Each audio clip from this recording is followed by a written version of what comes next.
Жаңаөзен қаласында енгізілген коменданттық сағат тәртібі кешелі бері бұзылған жоқ. Өткен түн ешқандай оқыс оқиғасыз тыныш өтті. Тәулігіне 24 сағат бойы тәртіп сақшылары кезекшілік қызмет атқаруда. Қала халқы бірте-бірте коменданттық сағат тәртібіне үйреніп келеді. Күндіз көшеге шыққан тұрғындар өз құжаттарын ала жүріп, полиция қызметкерлеріне көрсетулері тиіс. 16 желтоқсан күнгі оқиғалардың куәсі болған азаматтардың айтуынша, қарсылық шараларына қала тұрғындары еш қолдау білдірмейді. Алаңда көп болса бір 300-400 адам болды.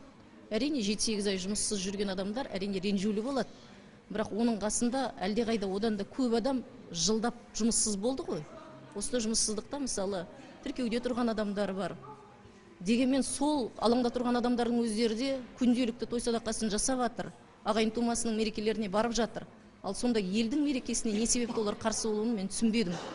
Оларды қолдап атқан халықты естіген жоқпын. Мен осы қаланың тұрғынымын, туып өскен адаммын, Қызылсайдан ар жағында.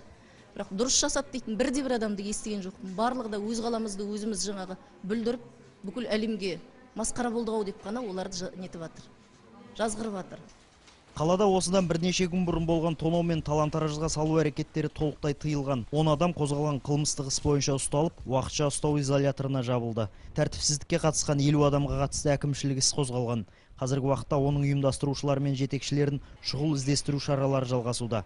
Жаңаөзенде шағын және орта кәсіпкерлікпен айналысатын азаматтар 16 желтоқсан күні біз барлық табысымызбен күнкөріс көзінен айырыла жаздадық. Басбұзар қылмыскерлер көше бойында орналасқан дүкендер мен дәріханаларды тонап, қирата бастады дейді.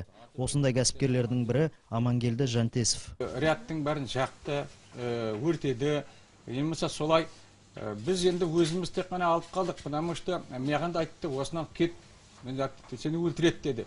Мен айтам, өлтірген ештеңе істемес. Мыналар келіп терезені шақты сыртынан. Фонарларды ең әуелі өшірді. Сосын жерде мына ішінде мародерсті болды. Манияқтың дүкендерін тонады. Мародерлар келіп, мына жерде манияққа кіріп кетті. Мұнаның бәрін қопарып кетті. Мұна бүгін көт бір орында 2-3 күннен бері қойдық. Мұнаның бәрін қопарып, мен аяқта отырсам, мұна ішіне талқан қылып жүр. Соны шығардық. Мен таңға дейін осы 16-сынан бері маңырап осы аптектерін. Жаңаөзенде тәртіп пен қауіпсіздік толықтай қамтамасыз етіліп отыр деуге болады. Жергілікті тұрғындар тәртіп сақшылары келгелі бері жағдай біршама түзелді дейді. Алдағы уақытта елді мекендегі азық-түлік және инфрақұрылым мәселелерін шешу тұр. Саят Жөкенов, Ринат Садыров, арнайы хабар агенттігі үшін Жаңаөзеннен.